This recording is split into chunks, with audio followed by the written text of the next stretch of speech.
En el video anterior, ustedes mostraron cómo se podría hacer un amplificador eh, partiendo de un micrófono, pues uno conectaba el micrófono.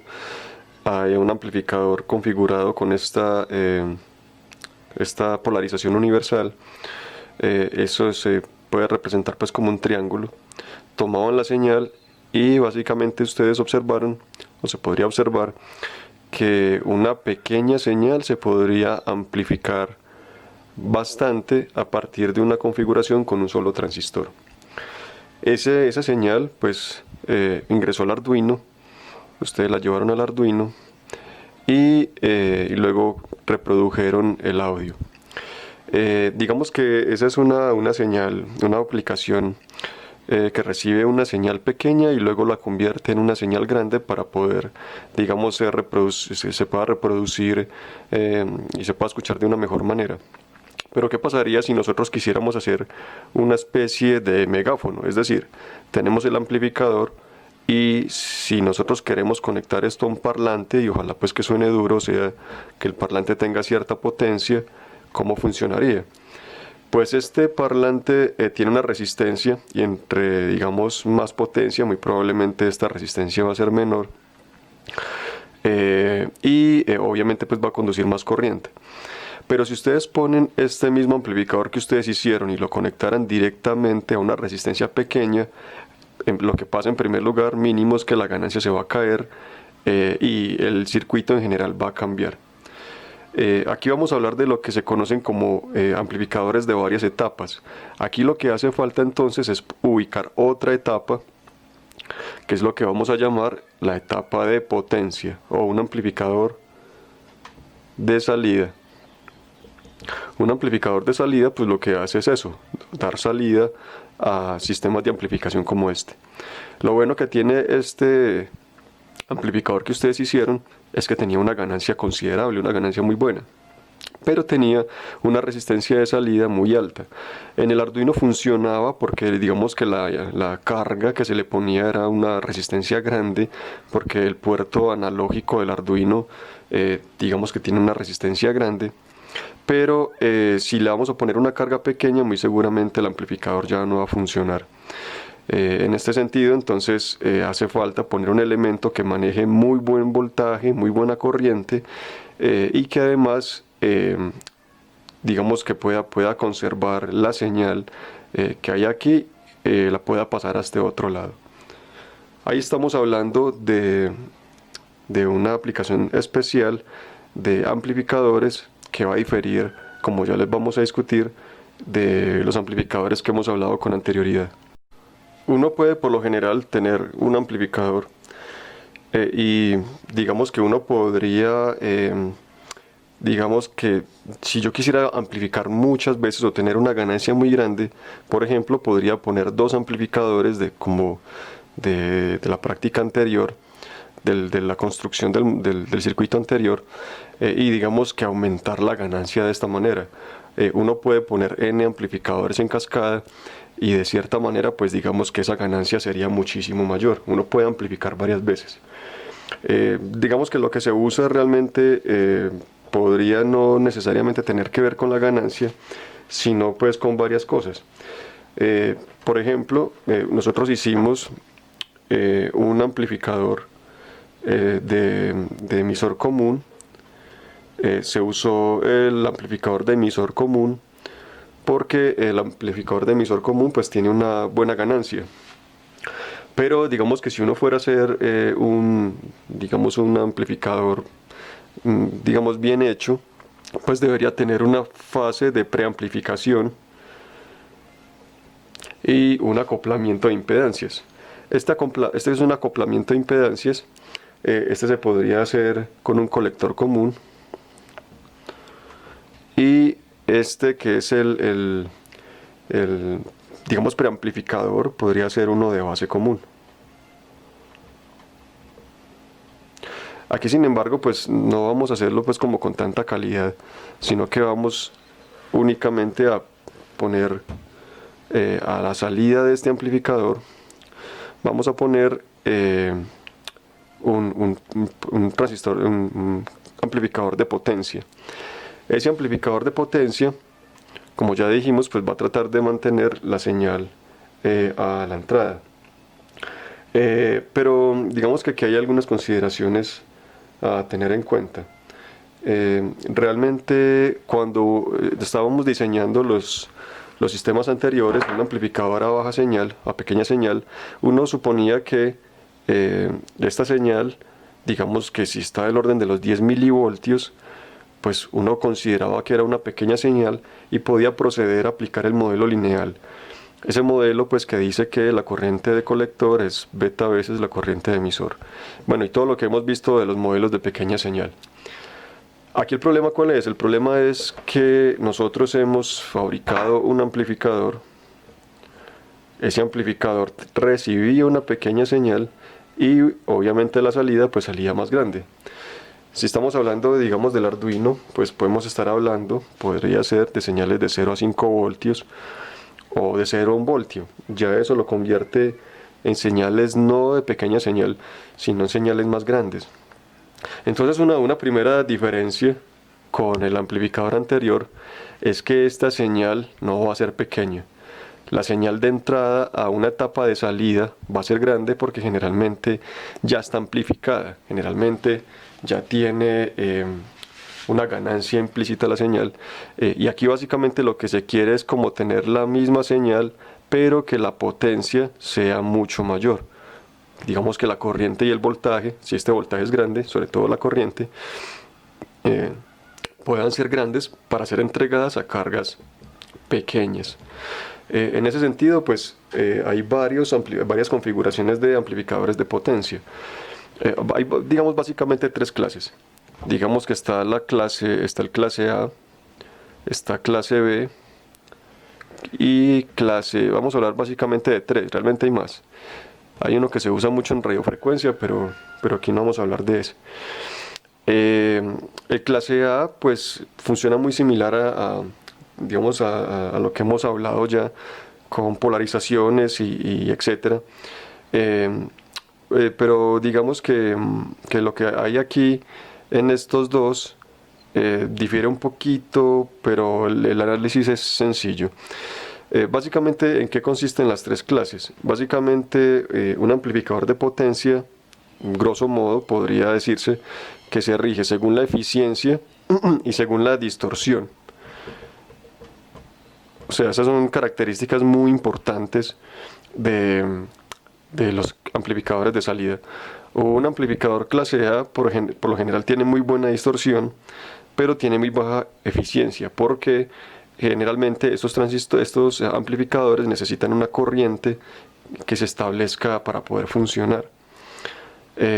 Digamos, cuando no está haciendo nada, cuando están en un voltaje cero a la entrada, en el BSUIN, aquí siempre va a haber como una corriente de polarización para que lo ponga en una región lineal. Aquí en el clase B, pues eso no es tan necesario.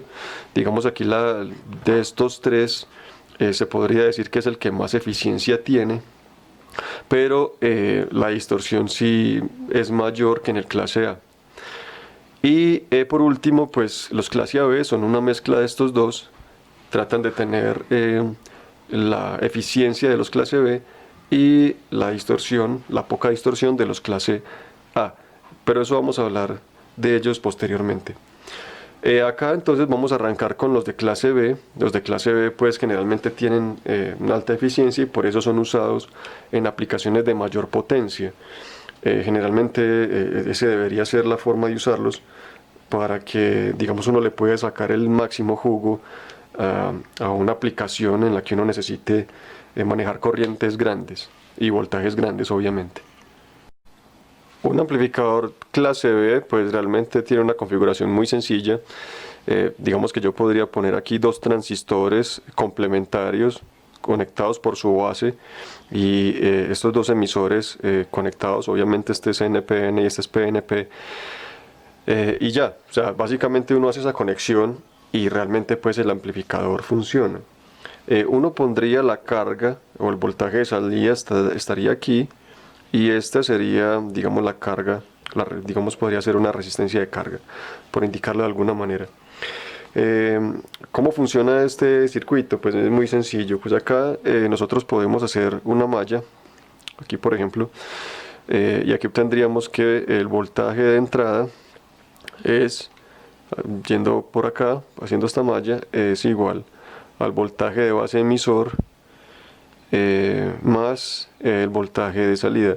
Eso implicaría que el voltaje de salida, cuando estamos, digamos, cuando V sub I es positivo, cuando vamos, digamos, si tuviéramos una onda sinusoidal, y cuando estamos en la parte positiva, se activaría este transistor, y tendríamos esta relación, que el voltaje de salida sería V sub B menos V sub B. En el momento, si estamos hablando de la onda sinusoidal, la voy a dejar más grande aquí, eso sería en toda esta región. Va a llegar un momento en el que el voltaje de entrada podría estar por aquí, digamos en un voltaje más o menos de 0.6, 0.7 voltios. Ustedes saben que este voltaje tiene que ser mayor de 0.7 para que él pueda conducir, y por tanto aquí en esta región pues él no conduciría, y eso implicaría que él tenga un comportamiento más o menos como algo así. Él entraría, pues partiendo, hagámoslo desde aquí, si tiene un valor positivo, y cuando llega más o menos a 0.7, él cae a cero, él ya no conduce. Y lo mismo en la parte negativa, ¿cierto? Cuando esté en menos 0.7, pues él no va a conducir, ninguno de los dos conduce. Cuando esté más negativo de menos 0.7, él haría algo como esto. Esto es lo que se conoce como distorsión, y digamos que es como la parte mala de este amplificador, pero tiene algo muy bueno, y es que cuando V sub I sea cero, ninguno de los transistores conducen, ambos están en corte, y por tanto la corriente que se consume es absolutamente igual a cero. Y eso significa que cuando V sub I es cero, no hay potencia disipada en lo absoluto. Hay algo malo de este amplificador, y es que cuando estamos aquí lo pinté muy grande, pues obviamente estamos hablando de 0.7, si el voltaje va a 5, 10, 12, 24 voltios, pues esta diferencia sería un poco significativa, dependiendo de la aplicación. Pero este sería el factor negativo. Cuando estamos en la parte negativa, si V sub I es negativo, este transistor ya no conduce, y conduciría el PNP. Acá pues V sub B, digamos P, que es el del PNP, esto sería más menos porque la corriente va hacia allá, y tendríamos que el voltaje de entrada sería igual a la parte, si vamos haciendo esta malla, a menos V sub P más el voltaje de salida. Por tanto, el voltaje de salida sería igual a V sub I más V sub P. Aquí lo que hay que resaltar es que si V sub I es grande, recuerden que este es el caso contrario, la señal que queremos amplificar, aquí realmente pues sí vale la aclaración que amplificar también puede ser en corriente.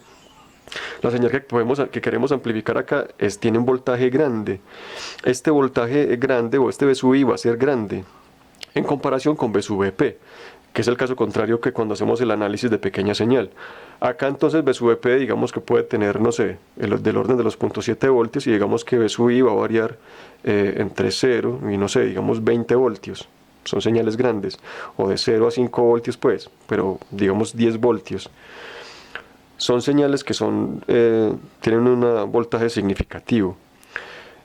Aquí en este caso pues realmente hay una pequeña distorsión que se podría corregir con un amplificador operacional.